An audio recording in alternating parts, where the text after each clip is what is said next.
Listo. Bueno, buenas tardes a todos. A nombre de Innovaciones Escénicas les damos la más cordial bienvenida a esta nueva conferencia con el doctor Vinicio León. Agradecemos a la mayoría de ustedes su puntualidad.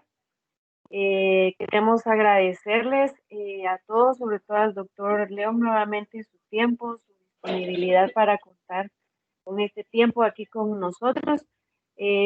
Disculpas nuevamente de doña Claudia Cáceres, que por otro cruce de conferencias y reuniones, pues no pudo estar nuevamente con nosotros, doctor, pero un agradecimiento de parte de ella y de Innovaciones Médicas por estar aquí con nosotros. No quiero quitarle más tiempo. Los dejo con el tiempo, doctor, para que todos aprovechemos esta hora con usted para aprender más sobre el cartílago. Gracias, doctor. De verdad le agradecemos mucho su disponibilidad y a todos también su puntualidad. El tiempo es suyo, doctor. Muchas gracias.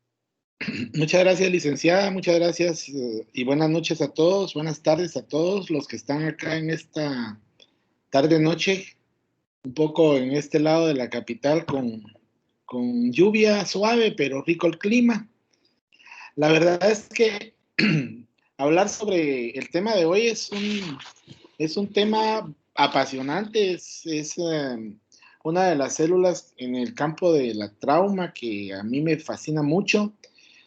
Y pues la charla de hoy es básicamente la formación, vida y desgaste del cartílago, pasando por conocimiento un poquito de lo que es el condrocito, para que entendamos básicamente el tema fundamental de lo que es el tratamiento actual en las lesiones del cartílago. La célula como medicamento, una nueva oportunidad terapéutica. Esta palabra me dejó un poco de duda, la célula como medicamento. Este libro me lo obsequió a mí el doctor Pedro Guillén, él es español. Tuvimos la oportunidad de compartir en una conferencia que tuvimos en Panamá, médicos de equipos de fútbol, y pues hablábamos un poco y yo me veía que en nuestro país, en nuestro medio, estábamos bastante atrasados o en pañales en relación al manejo de lesiones condrales. Luego ya de esto me fui metiendo un poco más y pues un poco de investigación y un poco de casos me fue dando la oportunidad de tener unos mejores resultados en el manejo de mis pacientes. El mayor problema que yo tengo como traumatólogo es la lesión del cartílago. Una lesión ligamentaria, una fractura, pues nosotros hacemos una reconstrucción del ligamento, hacemos una osteosíntesis de la fractura. Si la fractura no tiene una buena evolución y el hueso pues no llega a la consolidación, tenemos algunas armas y algunas medidas terapéuticas que podemos utilizar en este caso. Pero ya en el hecho de cuando nos encontramos con una lesión del cartílago, el asunto ya cambia. Acá les quise poner estas tres fotos. La de en medio estoy con el doctor Palavicini. Él fue médico delegado de FIFA por CONCACAF durante muchos años. En Costa Rica estamos acá. Yo me fui a hacer un curso con él sobre la artroscopía diagnóstica.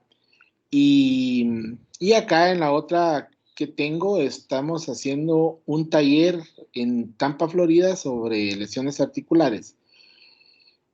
Las lesiones articulares van a darnos satisfacciones cuando tenemos buenos resultados, pero obviamente cuando los resultados no son los óptimos, puede venir y dejar a un paciente sin la oportunidad de continuar con su vida cotidiana. Este es el caso de la foto que tengo yo, que tienen ustedes a su derecha de la pantalla.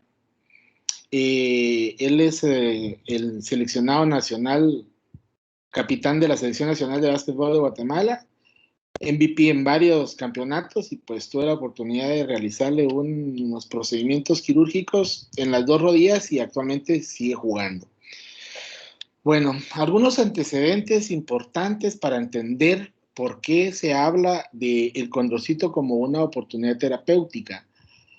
Pues desde periodos prehistóricos hay antecedentes, el hombre que se relacionaba en la prehistoria en clanes, estos clanes tenían sus colectores y sus cazadores, y pues colectaban frutos y derivados de los mismos para alimentarse y también para curarse. ¿Y cuál es la diferencia? ¿Y por qué pongo mamífero hombre?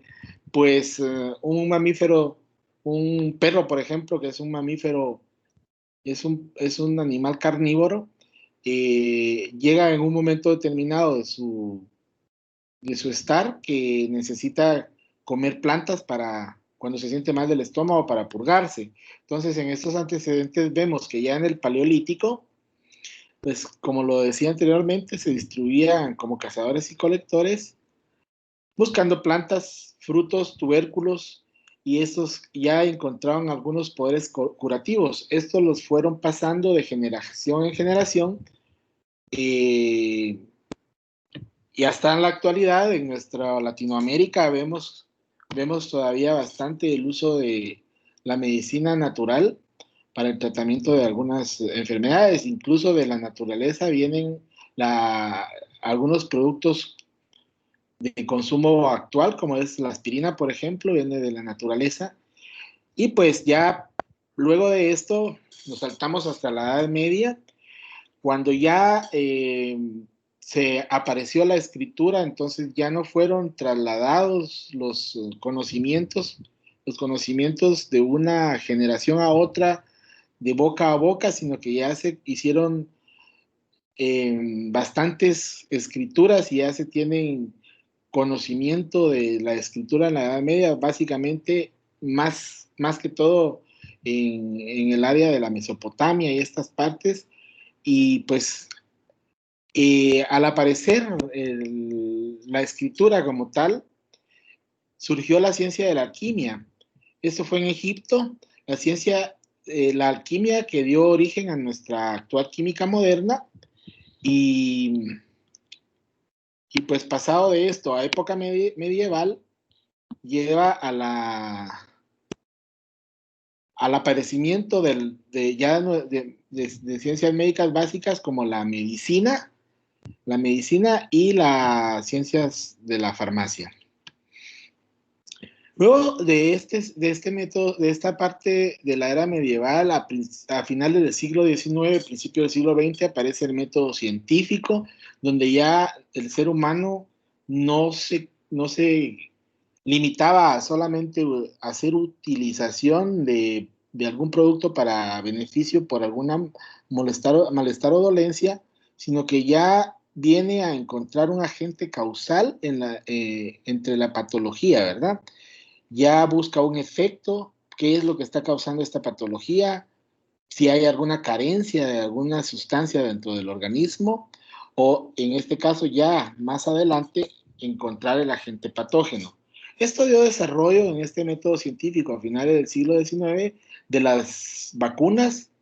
Aquí ya entra en la parte de medicina, la parte de prevención, de evitar enfermarse, y también surgen los antibióticos que han salvado muchísimas vidas hasta nuestra existencia, y no es algo moderno, ya viene desde hace varios cientos de años. En esta parte, en el método científico, ya se comienza a ramificar la medicina y da consolidación a otras ciencias específicas asociadas, como es la fisiología, la histología, la citología, la anatomía, que nos vino a dar mucho conocimiento del funcionamiento orgánico, y la farmacología, entre otras. El ser humano es un conjunto ordenado, armónico de estructuras de diferentes tejidos. Estos tejidos van a tener, dependiendo cuál sea, algunos procesos de renovación. Van a tener muerte, reparación y regeneración tisular. Hay algunos tejidos como las neuronas o como los condrocitos que no tienen esa regeneración, y algunos tejidos van a tener una acelerada reparación o una acelerada regeneración, mientras que otros su regeneración y su recuperación, incluso su deterioro, van a ser un poco más lentos dependiendo del tejido que estemos investigando o hablando. El tejido normal está esquemáticamente compuesto por 3 componentes. El soporte, que es la matriz celular que da la armazón de los tejidos, de los diferentes tejidos, lo conocíamos como sustancia fundamental, pues actualmente es la matriz celular. Luego, los componentes químicos que actúan como mediadores, estos van a mediar la función entre la parte de la matriz celular y la función celular. Estos son interleuquinas, citocinas, factores de crecimiento que van a ser los enlaces entre el soporte y, por último, las células vivas, las estructuras vivas, que son las células que son mediana o bien diferenciadas, y dependiendo también del tejido van a tener su etapa de crecimiento, desarrollo y muerte. También su recuperación y regeneración. En el proceso de restauración de los tejidos, esto sí, hay 2 conceptos claramente definidos. Uno es la reparación y otra es la regeneración. ¿Y cuál es la diferencia en estos dos? Ok, cuando hay muerte celular, cuando no hay muerte celular y se forma un tejido semejante al dañado, eso es una reparación. Por ejemplo, cuando hacemos una incisión, no hay muerte celular, unimos de nuevo los tejidos que incidimos y esto lo que hace es hacer una cicatrización, hace una reparación celular. Ahora bien, cuando sí ha existido muerte celular y se utilizan medidas terapéuticas o reemplazo por otro que cumpla la misma función biológica, aquí se produce la regeneración. Entonces, en estos procesos de restauración ampliamente conocidos, ampliamente investigados, surge en la década pasada, ya tal vez unas 2 décadas atrás, el hecho de pensar en la terapia celular. Sin embargo, la terapia celular no es nueva. La terapia celular ya viene de principios del siglo XX, siglo XX, principios del siglo XX. Entonces, esta situación de terapia, de terapia celular en la parte de la regeneración ha saltado mucho en el proceso de poderlo utilizar ya la célula como un medicamento. Ya no tiene que pasar por los procesos que debe pasar un medicamento, que es in vitro, luego prueba en animales, luego prueba en un grupo de personas y luego ya pruebas en mercado para salir a la venta. La terapia de regeneración también podemos diferenciar entre ingeniería tisular y la aplicación de la terapia de células madre o la terapia celular. Lo que es ingeniería tisular, ya estamos hablando de varias ciencias que no tienen muchas cosas en común, pero que al final vienen a hacer un enlace entre las mismas para poder decir, yo tomo una muestra, la llevo al laboratorio, la cultivo, le doy un armazón como matriz y esta forma un tejido. Puede haber formación de las células madre hacia las células hijas y estas dividirse en subcélulas y puede haber un desorden al principio, pero al final va a ir a formar el tejido del que se está pensando. En el caso de España, por ejemplo, que ya tienen banco de tejidos, esto les ha ayudado, la ingeniería tisular, a ir desarrollando ya segmentos de cartílago, los cuales vienen de banco y ya se van a colocar dentro del ser humano. Esta ingeniería tisular a nosotros nos queda bastante corta porque, en primer lugar, en Guatemala no tenemos una legislatura que nos permita el uso de órganos como para poder tener a disposición esta circunstancia. No lo tenemos ni para trasplante, a excepción de unos cuantos, córnea y otras cosas, no tenemos legislación para poder hacer trasplante cadavérico. Aquí con nosotros está el doctor Pepe, y él sabe que pues allá en México, en Guadalajara, hay un banco de tejidos muy importante, y pues se tiene la mayor disponibilidad, se pueden hacer se pueden hacer trasplantes meniscales, se pueden hacer trasplantes de bloques óseos.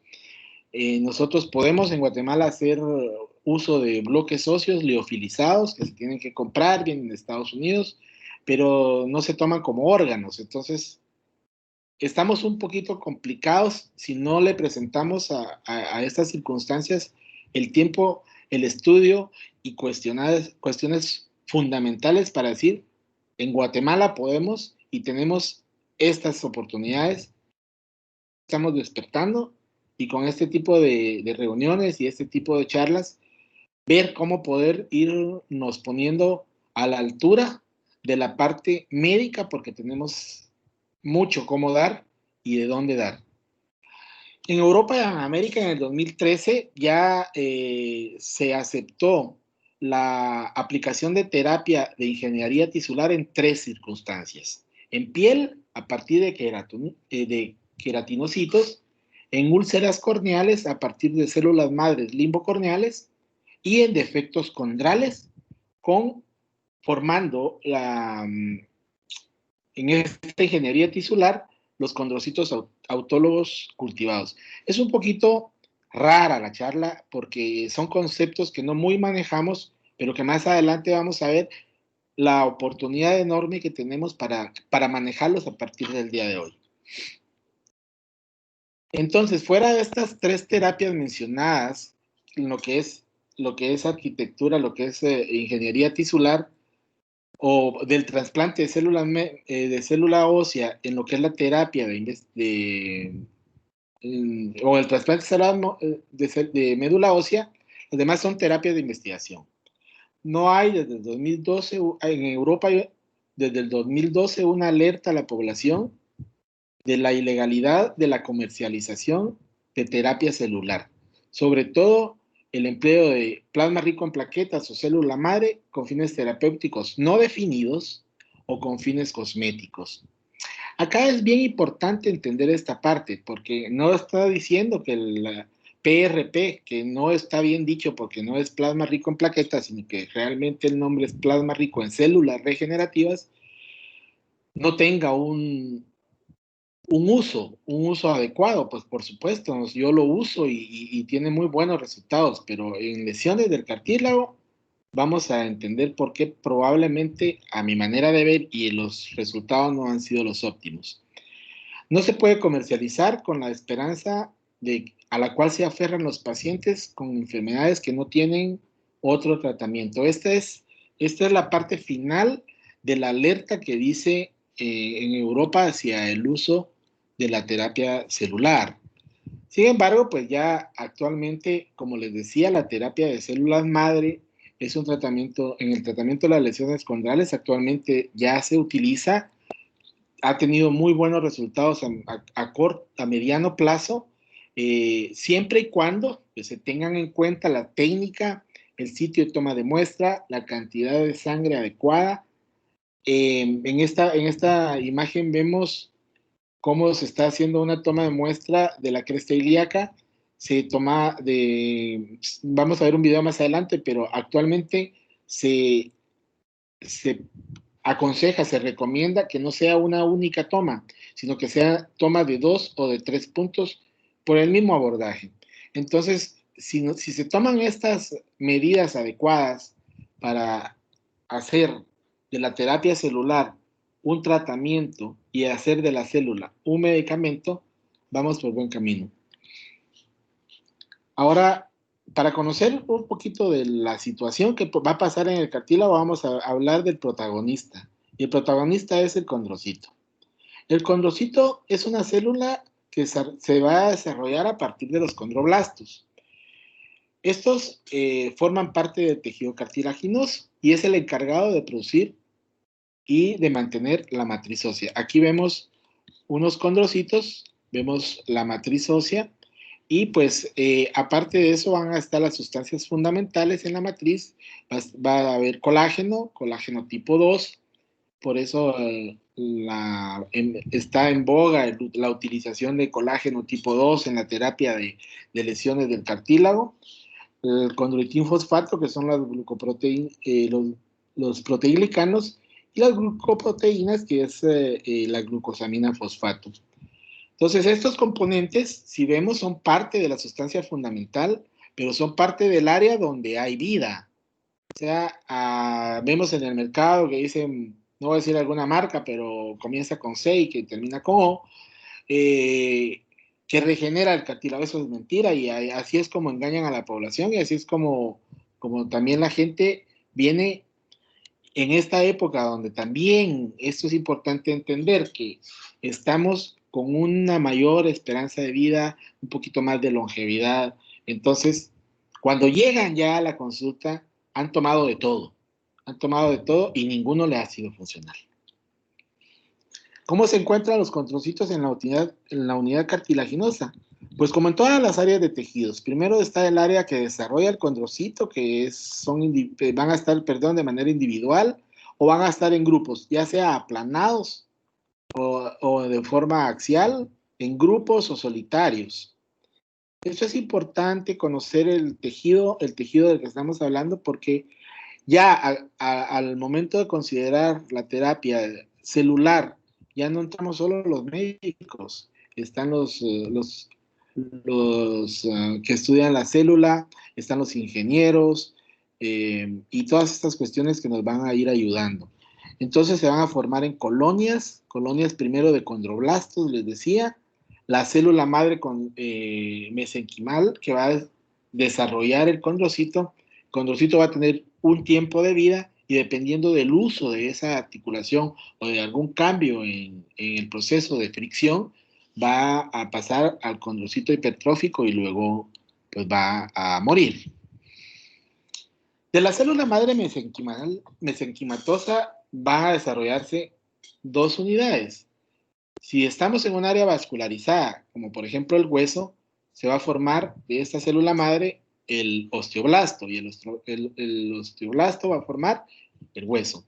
Ahora, si está desarrollándose en un área avascular, como es el caso del cartílago, entonces esta célula mesenquimal va a formar el condroblasto, y el condroblasto da desarrollo al cartílago. O sea, entre hueso y cartílago hay una unidad inicial que es la misma. De hecho, embrionariamente hay modelo ya cartilaginoso, que es el que va a formar más adelante la osificación y va a formar los huesos largos. Tienen una relación bastante estrecha estas dos células. Ahora, ¿qué enfermedades pueden degenerar el cartílago? ¿O lesiones? ¿O qué causas pueden dar degeneración del cartílago? Pues las lesiones deportivas en jóvenes, traumatismos directos o indirectos, enfermedades reumáticas u osteoartritis, que ya son enfermedades degenerativas. Ya algunas enfermedades reumáticas, degeneración del cartílago.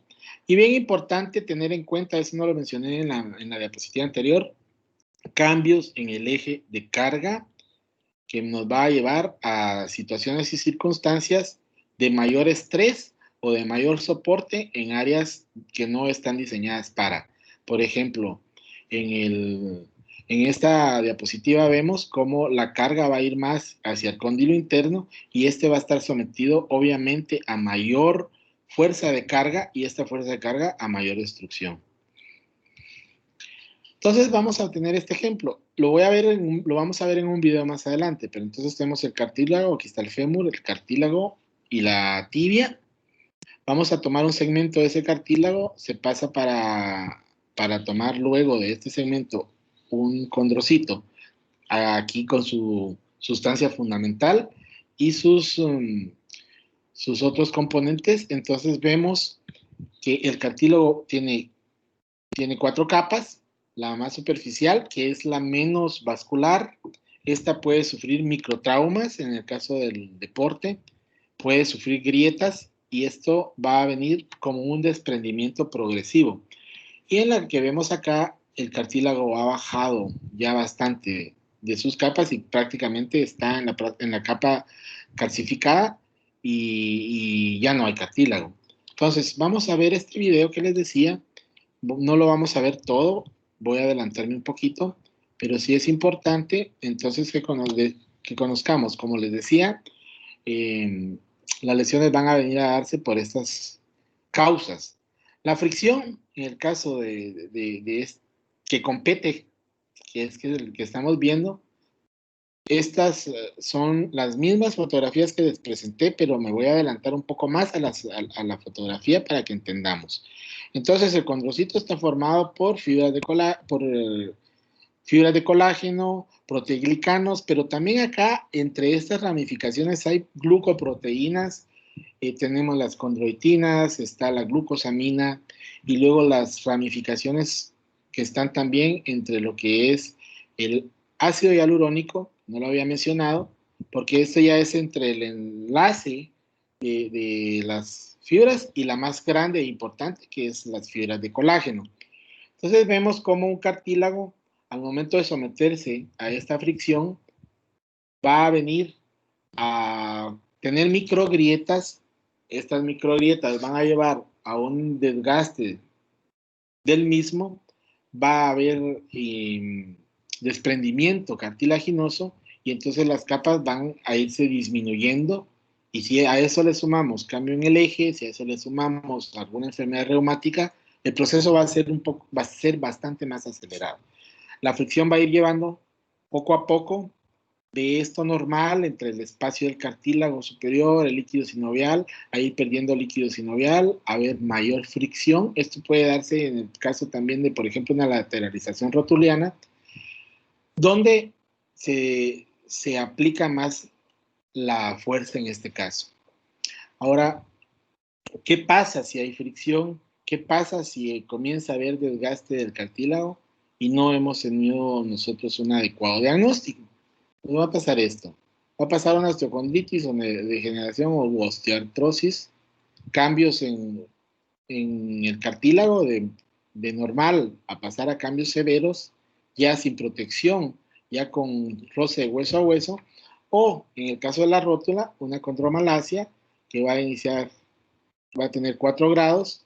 La 1 es un abombamiento, la 2, este abombamiento ya comienza con grietas, las grietas ya pasan a ser más profundas y luego hay un desgaste importante y tan grande como esto, y tan doloroso también.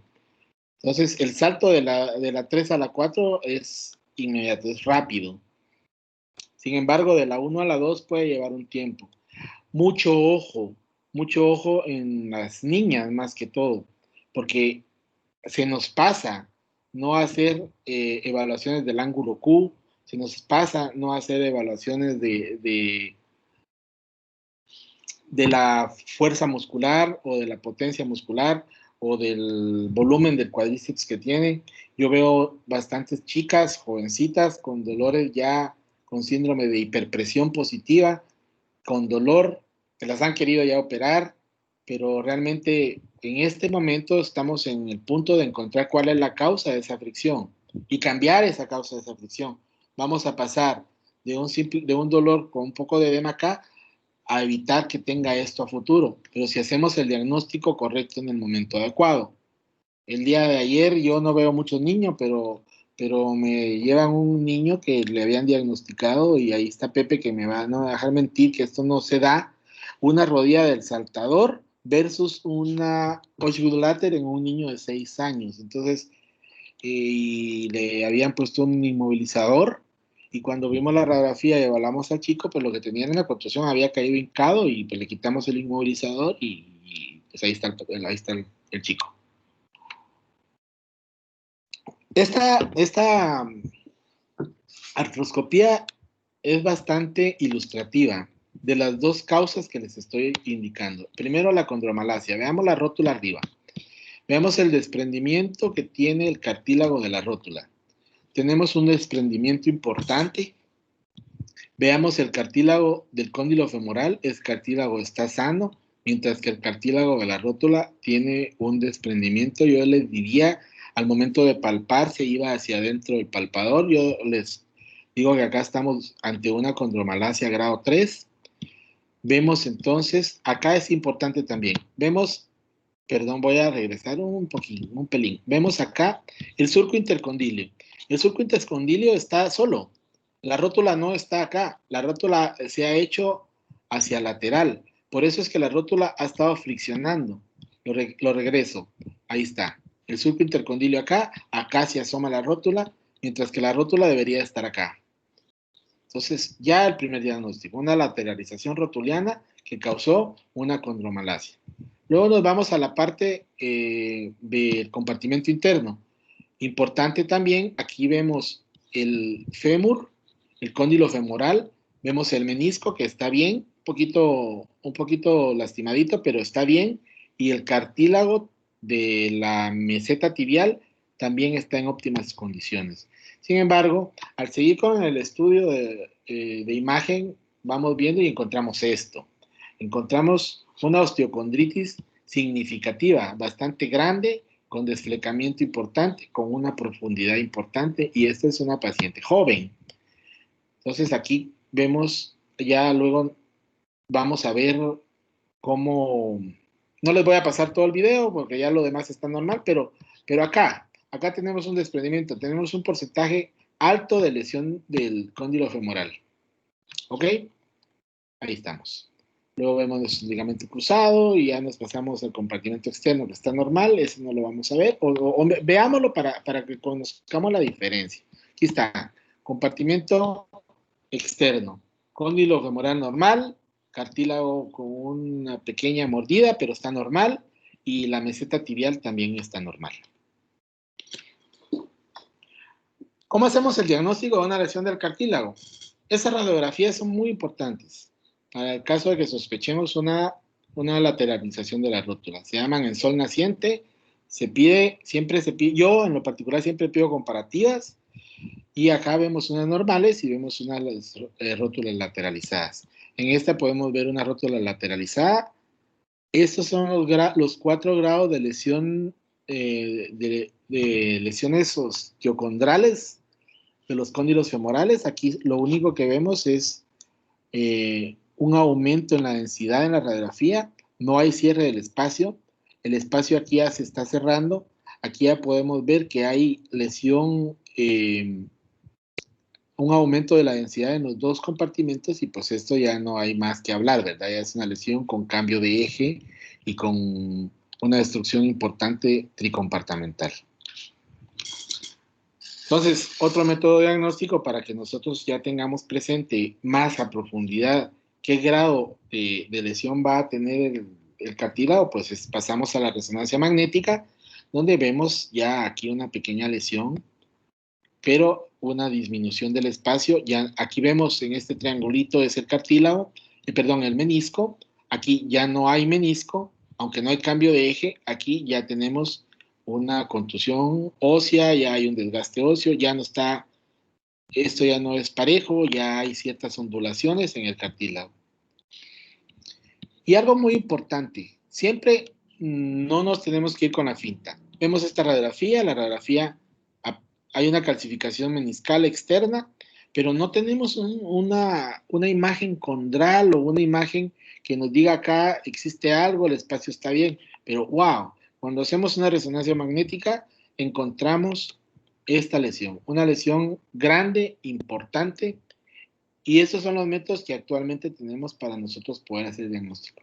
Pero no tenemos un parámetro grande. Incluso si pasáramos a la artroresonancia, que en Guatemala no tengo, pues no nos da la profundidad. O si hay, no lo he utilizado, no da la profundidad de la lesión que pueda tener el cartílago. No se ve lesión acá, sin embargo, sí se ve una captación en este nivel. Este fue un estudio que hicieron en México, en el cual se ve antes de correr y después de correr cómo cambia incluso en un paciente joven sin ninguna alteración, cómo la resonancia nos puede dar falsos también en el diagnóstico. Entonces, ya hace algunos años, también en aras de encontrar un mejor diagnóstico, para dirigir un mejor tratamiento, pues se está utilizando este método, que es una artroscopía diagnóstica. Esta artroscopía, este es un aparato que se llama Innerview. Es una fuente de luz conectada a esta cámara, que es una cámara muy delgada. Va a esta camisa. Esta camisa tiene para poderle introducir agua, y tiene su punzón. Entonces, vemos, por ejemplo, acá, cómo se está introduciendo la pequeña lente con su punzón a la rodilla del paciente. El paciente está despierto con una anestesia intraarticular. Él está viendo en una pantalla de su rodilla, y vemos ahí que no hay ningún problema en la manipulación del portal de ingreso. Acá vemos en esta otra cómo se tiene una pantalla grande. Aquí estoy viendo yo la pantalla pequeña enfrente. Vamos a regresar. Acá está la pantalla enfrente. Tengo 2 puntos para poder ver. Y ahí estamos viendo la articulación con el paciente despierto, como lo ven allá atrás. No necesita anestesia ni sedación. Es un procedimiento que dura entre 15 y 20 minutos. Y el paciente entra caminando, se va caminando, y se lleva ya una imagen completa de la articulación. Obviamente estoy hablando que se están buscando lesiones propiamente del cartílago. Estamos buscando lesiones que puedan decirnos también, acá hay un menisco roto, o acá hay un desgarro del ligamento cruzado. Pero si ya se están buscando unas situaciones más grandes o en la parte posterior, pues obviamente esto no va a reemplazar la resonancia magnética. Entonces, ¿qué pasa? Hasta aquí nos quedábamos en Guatemala. Bueno, en Guatemala, en Costa Rica ya tienen por lo menos 10 años de estar haciendo este procedimiento. Lo avalan las aseguradoras, y nosotros no lo teníamos. O sea, nosotros no pasábamos de ver una resonancia, de lo poco que nosotros sabemos, con lo poco que se pueda interrelacionar con el radiólogo, pues, ¿qué hacer? Entrar a una artroscopía con el diagnóstico de resonancia. A veces se nos ha dado un meniscal, y cuando entramos el menisco no era el que se miraba como roto, sino que lo que teníamos era un desprendimiento del cartílago, y nosotros íbamos a tratar un menisco. Entonces, pues, actualmente tenemos cómo poder hacer abrasiones, cómo poder poner radiofrecuencia, y cómo poder detener ese desprendimiento del cartílago. Pero no teníamos un método diagnóstico como este, pero ya lo tenemos. No teníamos, pero ya lo tenemos. Este es un lente que recibí hace unos días. Este lente es de 2.5 milímetros por 30 grados de angulación de la luz y del lente de visión, y este pues nos permitirá hacer la artroscopía diagnóstica, de la cual ya a partir de unas semanas estamos comenzando a hacerlas en Guatemala. Y el costo, eso es algo también importante. El costo de una resonancia magnética en Guatemala está en los lugares top entre 4,000 y 5,000 quetzales. En un lugar con descuento, pues puede costar la mitad. Mientras que un procedimiento diagnóstico ambulatorio en la clínica, el paciente llega en la mañana, su familia puede ir con él, va a estar en una sala, van a estar sentados enfrente de un televisor viendo la rodilla de su familiar. El costo va a costar la mitad de lo que cuesta una resonancia magnética. Y nos va a dar una mayor resolución, o por lo menos un mayor entendimiento de a qué vamos a ir si necesitara una artroscopía ya terapéutica. El inicio de la artroscopía, me va a hacer un poquito el tema, pues primero fue diagnóstica. Y luego, ya con el avance y la modernidad, pues ahora se hacen tantas cosas con la artroscopía que hemos evolucionado tanto. Pero si tenemos el diagnóstico preciso desde un principio, vamos a ir con una mejor preparación, con un diagnóstico adecuado, vamos a ir con un equipo adecuado, y a veces incluso poder pedir Y eso es bueno. Nosotros, traumatólogos, que pidamos de más, aunque no lo usemos, la casa comercial se lo lleva y no lo cobra, pero es mejor ir preparado con todo el stock y saber que vamos a poder resolverle al paciente en una sola sesión el problema y no pues salir con la sorpresa de que tenía una lesión del ligamento cruzado anterior que no salió en la resonancia y que vamos a tener que posponerlo porque no teníamos cómo hacerle un ligamento cruzado en ese momento. Entonces, el tratamiento de las lesiones del cartílago, pues vamos a tener que hacer el diagnóstico. Es indispensable el diagnóstico. En todas las lesiones es indispensable tener el diagnóstico.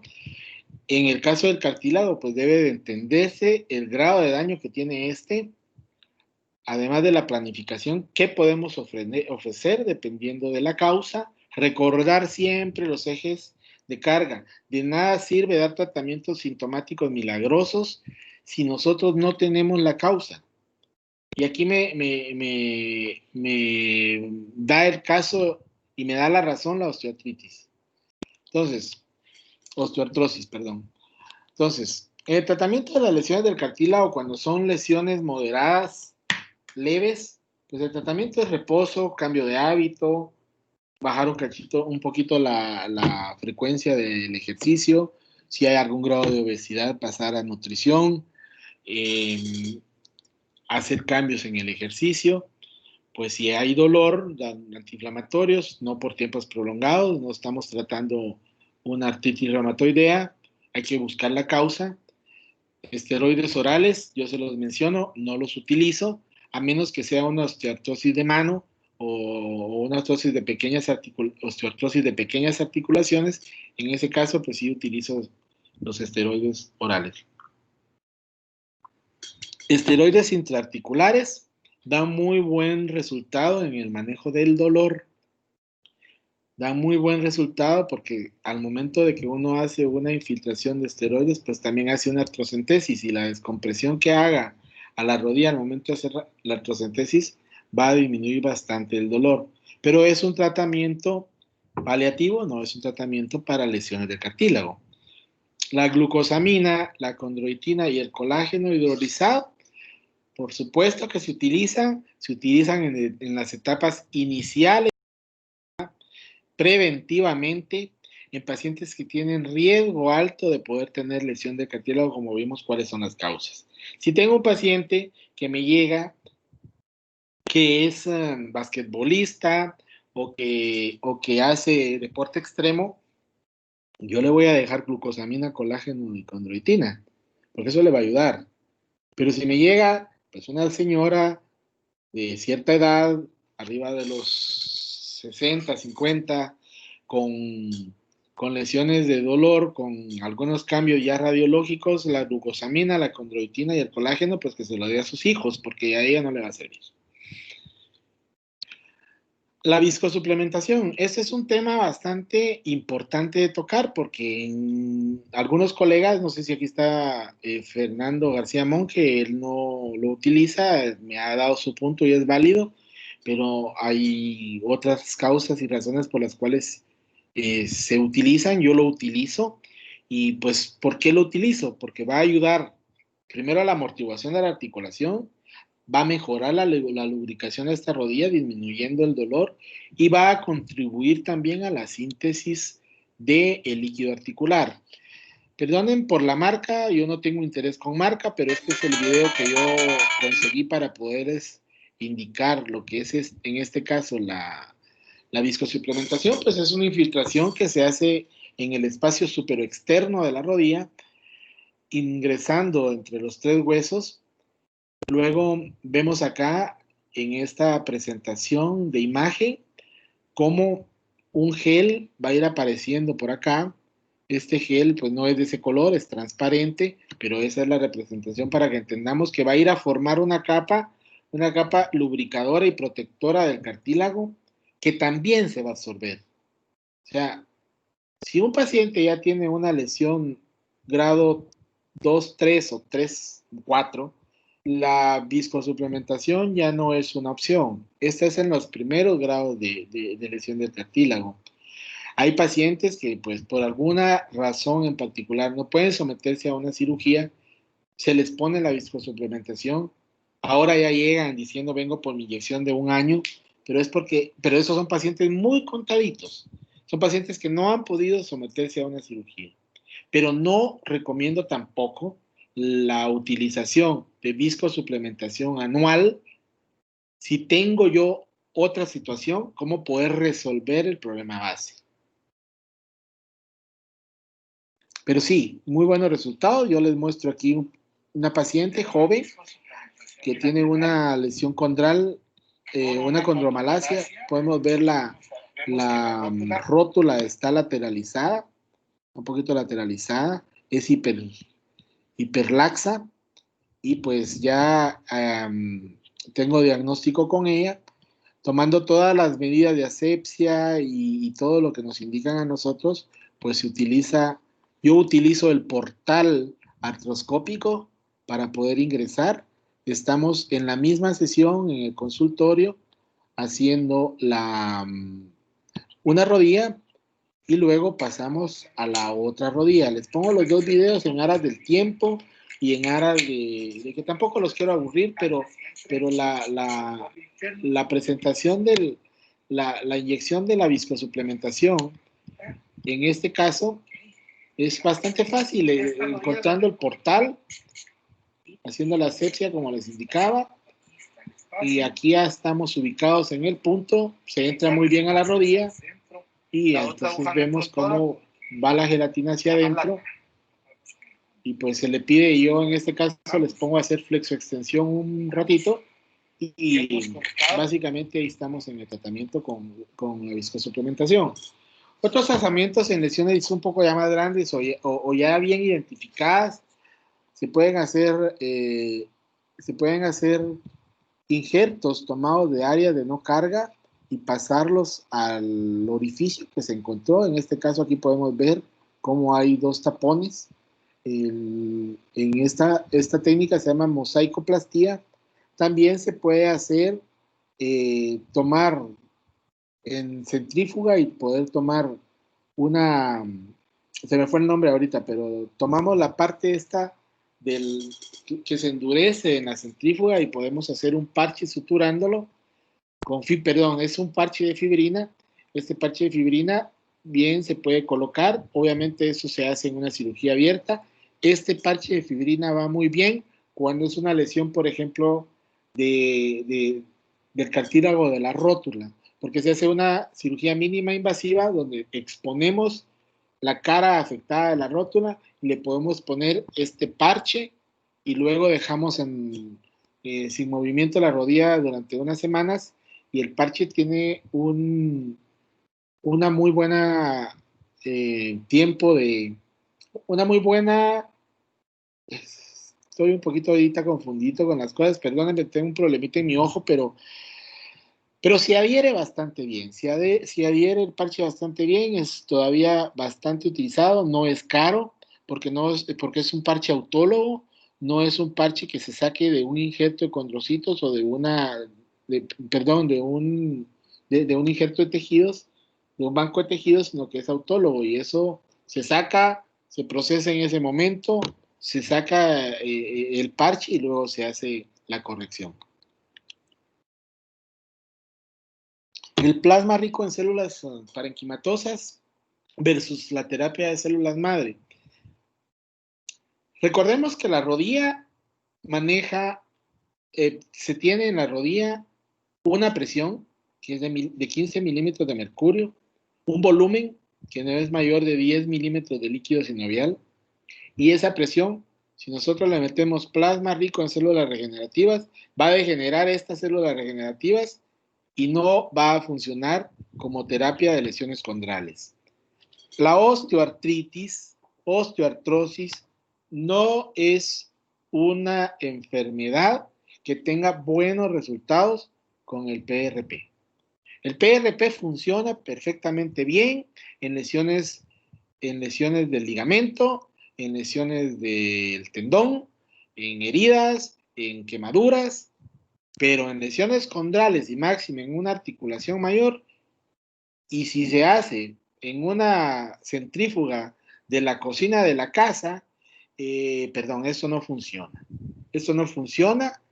Estamos exponiendo al paciente a poner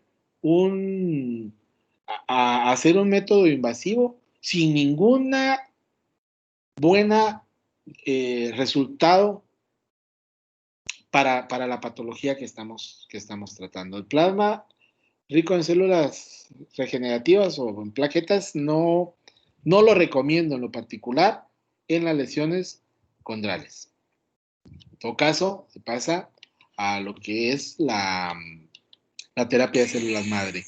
Acá el doctor Mario Martínez está tomando una muestra, ya parte de la cresta ilíaca.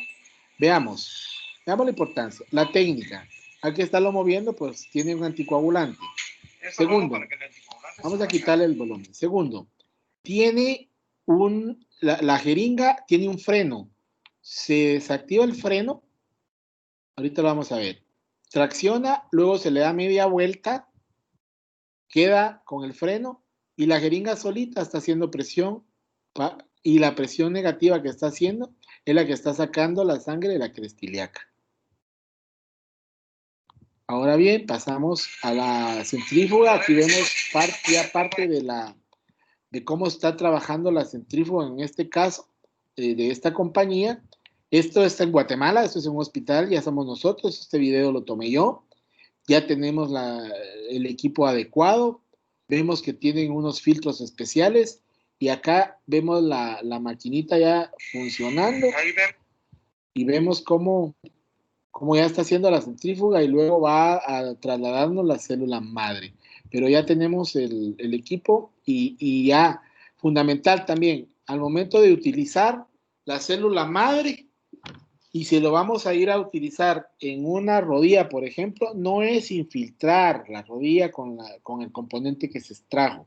Hay que volver a entrar con una visión, en este caso una artroscopía, y con la rodilla seca, porque nosotros utilizamos agua generalmente para los procedimientos de artroscopía, vaciamos la rodilla, dejamos la rodilla seca, hacemos unas pequeñas perforaciones en la lesión que vamos a tratar para que haya un poquito de sangrado y en ese momento se coloca la célula madre y luego pues ya se retira y se deja sin carga al paciente durante unas 2-3 semanas. Traigo a colación esto porque el paciente adecuado con la técnica correcta es fundamental para el éxito en todo lo que es trauma. Entonces, este es un paciente de 42 años de edad con una artrosis, con una lesión artrósica ya grado 3, pero paciente joven, atleta, se gana la vida como entrenador de básquetbol, vino como entrenador de la Selección Nacional a Guatemala, es venezolano, se quedó a vivir en Guatemala, ya tiene 2 cirugías previas, 2 artroscopías previas y tiene dolor. Entonces me planteo, si yo le voy a hacer otra artroscopía, ya tiene 2 artroscopías previas, ¿qué le voy a ofrecer a esto? Si tengo un eje de carga cambiado. Pero si cambio el eje de carga, entonces puedo hacer una osteotomía para hacer de apertura, para hacer el cambio de eje de carga, hago la osteotomía, coloco una placa y coloco un tarugo óseo, que no es del paciente, sino que es liofilizado, y ese es el resultado. Aunque no se consigue aperturar el espacio, se consigue hacer cambio del eje de carga. Veamos cómo estaba la tibia y veamos cómo está la tibia. Entonces, este paciente se va a rehabilitación. Sumado a eso, lo mando a nutrición, baja 40 libras de peso, comienza a ganar musculatura, llega a mi consulta, ya cargaba de adorno la muleta. Vemos la musculatura muy bien ganada, la pequeña cicatriz ahí en la parte interna de la rodilla. Le pido que haga flexión, hace su flexión, deja su muleta Y como les digo, el paciente ya está ahorita pues en su vida normal, entrenando, no le duele, gracias a Dios, un muy buen resultado. Este paciente de 60 años, 59 años de edad, con una artrosis tricompartamental, interno, externo y rótula, podía haberse esperado más tiempo. Sin embargo, ejecutivo de una empresa telefónica en Guatemala, hace golf, sí, golf, entonces no necesitábamos una cirugía que, o sea, necesitábamos una cirugía que resolviera el problema, porque ya tenía 2 artroscopías previas también. Entonces, planteamos una prótesis de rodilla, se le puso una prótesis de rodilla y pues el paciente viene y logró tener con la rehabilitación adecuada una muy buena recuperación funcional. El paciente viaja de Guatemala a El Salvador y él le está manejando. Cada vez que me viene a la consulta me trae mis semitas del Salvador, porque eso él sabe que me las tiene que traer, porque si no, no lo atiendo, no, eso es broma. Con muy buenos resultados. Entonces, planificando bien al paciente, ofreciéndole lo que uno considere que va a ser funcional, entonces va a tener unos resultados adecuados. Y lo que quiero que se lleven con esta pequeña plática es que ya estamos en la era moderna nosotros en el tratamiento. Ya estamos con el equipo adecuado, con el personal adecuado, médicos en Guatemala que tienen la capacidad de poder ya hacer terapia celular. Ya hay maestría de terapia celular, entonces ya no nos quedemos con medicamentos que van a darnos situaciones de, de terapéutica, de terapéutica que no va a hacer más que quitarle el dolor por unos días al paciente, va a ser un gasto innecesario y no le vamos a resolver el problema. Entonces yo los dejo con esta diapositiva dándole las gracias y pues lamentando la pérdida de un gran futbolista. Yo como médico del deporte, pues también está siguiendo muy de cerca todo esto, al igual que mucha gente, y espero que les haya gustado mi presentación. Muchísimas gracias. Muchas gracias, doctor. No tenemos preguntas en el chat. No sé si alguien tendrá alguna pregunta para el doctor.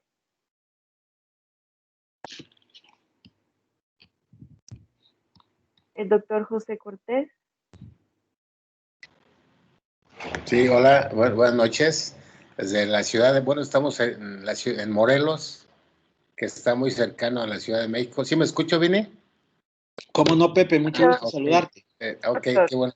Quiero felicitar al doctor Vinicio León porque nos ha dado una excelente conferencia donde pues revisó desde la época del Paleolítico, que ya muchos la olvidamos, pero de ahí es nuestro origen, nuestros orígenes, ahora recolectamos, pues bendiciones, Vine, porque si esas semitas que te traen del Salvador, a mí también me las llevan acá de Morelos, esas semitas de trigo, riquísimas, Vine, pues se siembra y se cosecha lo que se siembra, decimos acá en México. Y tú estás cosechando, Vine, tu excelencia en el desarrollo de una especialidad que brinda mucho bienestar a los pacientes. Tú le resuelves el problema y, como bien dices, el paciente adecuado y la técnica adecuada. Debemos de soslayar esto, de subrayarlo, porque actualmente la medicina está tendiendo a la cuestión mercantil, a la cuestión de cuánto me vas a pagar, y si tú valoras una resonancia que son de 4 o 5 mil quetzales y tu procedimiento va a costar la mitad para el paciente, se llama riesgo-beneficio, lo sometes a un pequeño riesgo con cuestión local, de una cuestión ambulatoria, donde tú le ofreces un diagnóstico de alta sensibilidad y especificidad del 100% con tu estudio artroscópico de diagnóstico, que como tú dices, la artroscopía nació para hacer diagnósticos en un inicio, ¿no? Nunca se pensó los alcances que iba a tener. Esto ha revolucionado, igual que estas conferencias, nunca nos hubiéramos imaginado hace un año, en estas fechas, en noviembre del 2019, que íbamos a estar así, conectados vía web, ¿verdad? Claro. Pues yo te quiero felicitar porque un principio en la medicina es primo non nocere. Es primero no hacer daño. Segundo, brindar lo mejor que tenemos al paciente, tener la empatía en la consulta con el paciente para ponernos en su lugar, porque muchas veces nosotros vamos a ser pacientes también de otro especialista y no nos gustaría que si yo llego con una angina de pecho o disnea de pequeños esfuerzos, el cardiovascular ya me va a querer meter a una cirugía grande de corazón con una prótesis cardíaca, que acá en México son carísimas esas cirugías, y prácticamente no vas a salir de la anestesia o de la terapia intensiva cardiovascular, ¿verdad? Es un riesgo altísimo. Sin embargo, la ortopedia tiene esos beneficios que tú nos has dicho, que les haces un estudio ambulatorio de bajo costo, de alta sensibilidad y especificidad, les brindas al paciente la solución a su problema. Yo te quiero felicitar porque en Guatemala ya tienen a alguien que les puede brindar un gran servicio con una excelencia de trato. Entonces yo te quiero aplaudir, Vini, y gracias por haberme invitado a esta plática. Muchas gracias. Gracias, doctor José Cortés Gómez, Pepe de cariño. Disfrutártela y espero que nos veamos después de esta pandemia con esa capa. ¿Alguna otra pregunta, licenciada? Sí, doctor, aquí tiene una pregunta. Dice Leslie, una noche, perdone, según su experiencia, ¿cuántos días hay que esperar para hacer terapia tras un procedimiento de plasma? Ok, muy buena pregunta. La verdad, nosotros como traumatólogos nos enfocamos mucho en la parte del tratamiento, pero el tratamiento traumatológico, ¿verdad?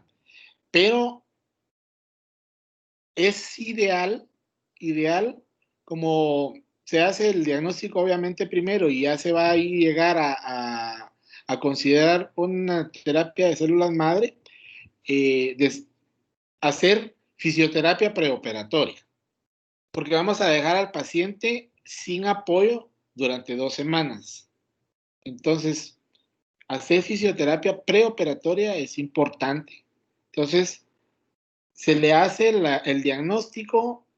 Por ejemplo, yo tengo una paciente que le hice diagnóstico hace 2 semanas, la tengo en fisioterapia y le voy a hacer a principios de septiembre, de diciembre, le voy a hacer ya la terapia de células madre en ambas rodillas. Pero sí, yo le diría que idealmente hacer eh, fisioterapia preoperatoria. Lo que se recomienda es no apoyo, no así, que no pueda hacer isométricos o eh, que no pueda hacer ejercicios con electroestimulación y todas estas cosas para no perder masa muscular. No necesariamente el paciente va a tener un inmovilizador. Si la lesión es muy grande, puede ser que pongamos un inmovilizador articulado que permita ciertos grados de flexión. Yo, como se lo dije en la articulación, en la charla anterior, yo estoy en contra de inmovilizar. No inmovilizar si no es necesario. Es diferente en niños. En niños el niño tiene 4 semanas un yeso, uno se lo quita y el niño como que no había cargado nada. Pero un adulto es diferente, nos oxidamos y yo le recomiendo que si se va a hacer, si el paciente va a hacer una terapia celular, fisioterapia preoperatoria, hacer el procedimiento, continuar con ejercicios pasivos y dejando a un lado el apoyo. Y ya cuando se dan recomendaciones, comenzar a hacer el apoyo y regresar a la vida normal lo más pronto posible.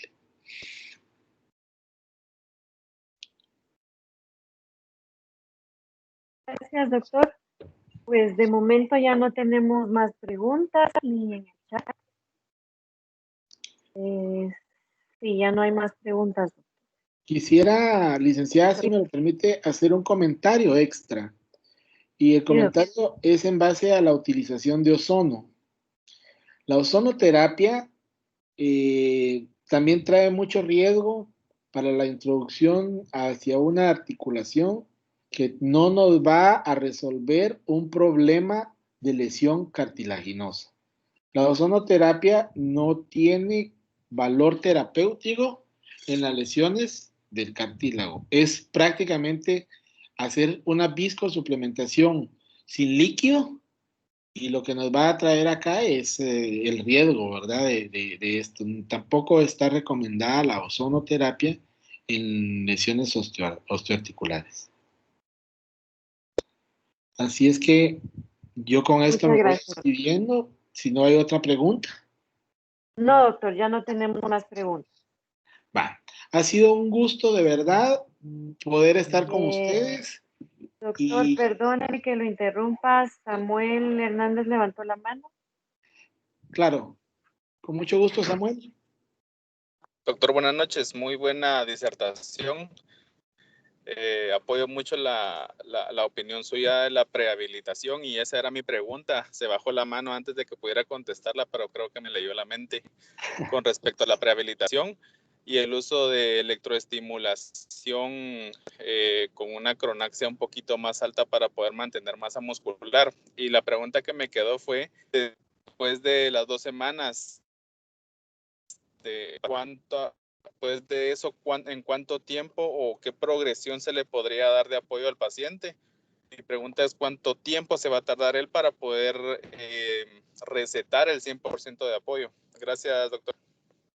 Claro que sí. Mire, el apoyo al 100% lo va a tener a 4 semanas. Va a ir de una manera progresiva, pero va a ir apoyando.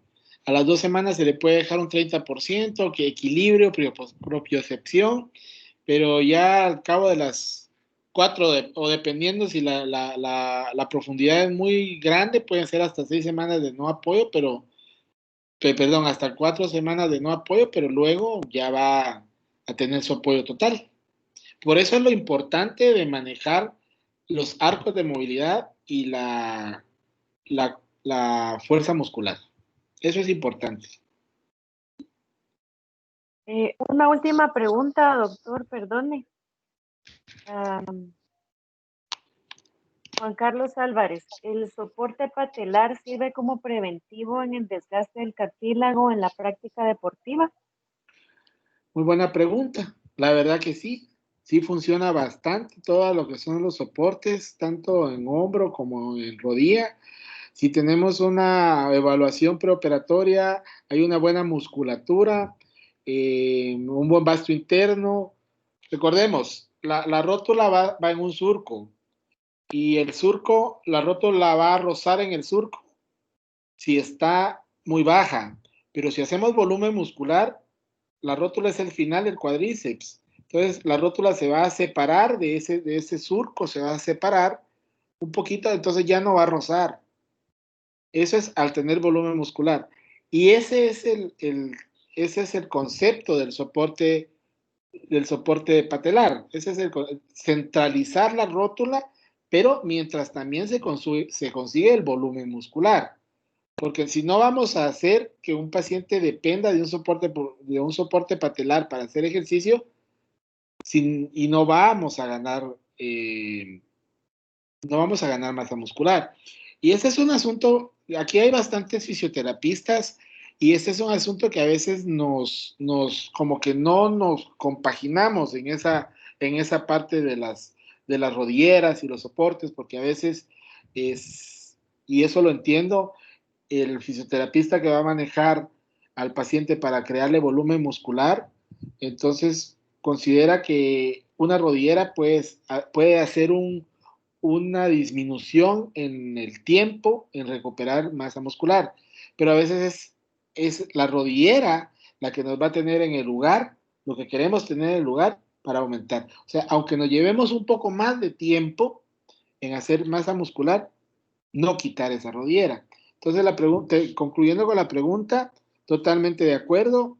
Los soportes patelares en ejercicios de alto impacto, básquetbol, fútbol, voleibol, totalmente de acuerdo. Y la última pregunta, doctor, en los primeros días de dolor de la articulación femoropatelar y pruebas físicas, ¿es recomendable realizar una artroscopía para un diagnóstico? Perdone, licenciada, ¿me puede repetir la pregunta? Sí, está un poco como mal, pienso yo. En los primeros días de dolor de la articulación femoropatelar y pruebas físicas, es recomendable realizar una artroscopía para un diagnóstico. Ok, no. No, nosotros nunca debemos olvidar que el diagnóstico es clínico. Nunca. O sea, si nos vamos a que el diagnóstico lo vamos a hacer por imagen o vamos a hacer una artroscopía diagnóstica, si no tenemos un diagnóstico clínico, no. O sea, primero hacer el diagnóstico clínico, ver si el ángulo Q está cambiado, evaluar radiografías en ese caso y si está doliendo, si la causa es una hiperpresión, pues poner un centralizador rotuliano, hacer fisioterapia. Porque cuando ya nosotros vamos a considerar una artroscopía es cuando ya vamos a hacer un método de tratamiento más intervencionista. Entonces, no a todos los pacientes les vamos a venir a, como decía bien el doctor José Cortés, es invasivo y también tiene sus riesgos. Entonces, no vamos a hacer una artroscopía cuando podemos hacer el diagnóstico clínico y con imágenes, ¿verdad? Ahora, si teniendo el diagnóstico, hemos hecho fisioterapia, no mejora, duele subir, bajar gradas y estas situaciones y circunstancias siguen dando dolor, entonces lo ideal es hacer el diagnóstico por imágenes. En el caso mío, yo recomiendo hacer una mini artroscopía diagnóstica que es más práctico, menos riesgoso en el sentido de radiaciones o esas cosas, y ya en base a eso poder considerar el tratamiento, ¿verdad? Pero siempre no dejar a un lado las imágenes como radiografías, porque por ejemplo, en las radiografías tenemos que hacer mediciones para ver altura patelar, para ver lateralización patelar y ese tipo de situaciones. Muchas gracias, doctor. Pues ya cerramos todas las preguntas. Le agradecemos mucho su tiempo, doctor, y a todos el estar aquí acompañándonos. A nombre de Innovaciones Médicas, le agradecemos mucho a usted, doctor, su tiempo, su disposición, y pues esperamos poder contar con usted en futuras oportunidades. Muchas gracias, doctor. Y gracias a todos. Igualmente, licenciada, que pasen feliz noche todos y esperemos estar ya al pie del cañón más adelante. Que Dios me los bendiga. Así es, primero Dios. Feliz Dios noche. la bendiga, doctor. Muchas gracias.